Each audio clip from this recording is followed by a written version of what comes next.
Donc, la prochaine oratrice nous présentera un cas concernant l'insuffisance mitrale de l'adolescent et du grand enfant post-rhumatismal. 2 observations cliniques.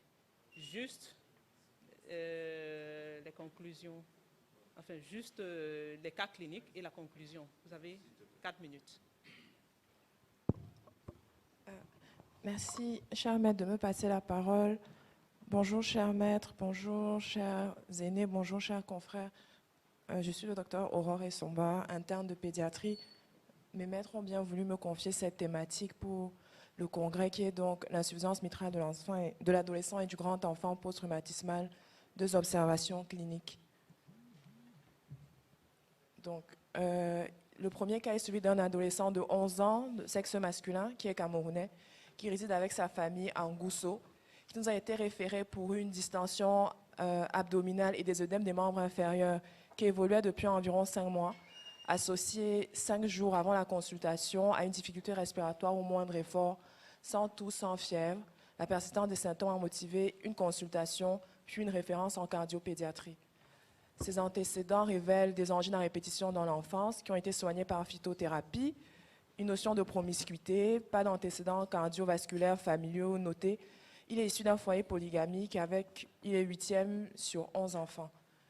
L'enquête des systèmes retrouvait principalement des signes cardiovasculaires classiques. Il s'est agi à l'examen physique d'un patient orthopnéique avec des paramètres anthropométriques et vitaux normaux pour l'âge, des signes d'insuffisance cardiaque droite, des signes d'insuffisance cardiaque gauche et un souffle systolique d'environ 3/6 maximal au foyer mitral. Donc, devant ce tableau, nous avons discuté en premier une cardiopathie acquise, donc une insuffisance mitrale post-rhumatismale devant l'épidémiologie, les angines à répétition, le souffle au foyer mitral, une cardiopathie congénitale non cyanogène, probablement un prolapsus valvulaire mitral, vu l'âge de révélation de la pathologie. Les examens par... Il faut conclure le cas clinique là. Il y a d'autres sessions.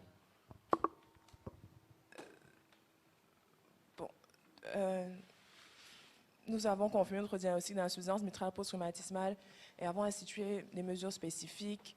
Une indication chirurgicale a été posée. L'enfant a subi une plastie mitrale avec un mitral de Carpentier et les visites opératoires ont été simples.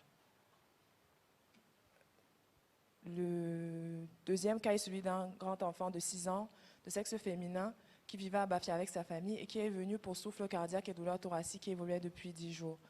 Donc, en résumé, c'était un enfant qui avait des polyarthralgies fébriles et des angines à répétition, donc il présentait à peu près le même tableau que l'adolescent précédent. Nous avons conclu une cardiopathie de base acquise, une insuffisance mitrale post-rhumatismale, qui a été confirmée par l'échocardiographie. Les mesures générales ont été instituées, les mesures spécifiques du furosémide à 1 mg/kg par 24 heures. Nous avons fait le counseling aux parents sur la nécessité de la chirurgie et nous sommes en attente de la décision des parents. Je passe la discussion. Donc, je peux conclure. Concluez. Bon, pour conclure, nous citerons juste notre maître, le docteur Chanchou, qui a dit dans son étude que ces données montraient que chez les enfants qui ont un âge supérieur à 10 ans au Cameroun, dans lesquels chez qui l'examen retrouve un souffle précardial, la maladie cardiaque rhumatismale doit toujours être suspectée. La prévention primaire est nécessaire en traitant de façon adaptée les angines streptococciques.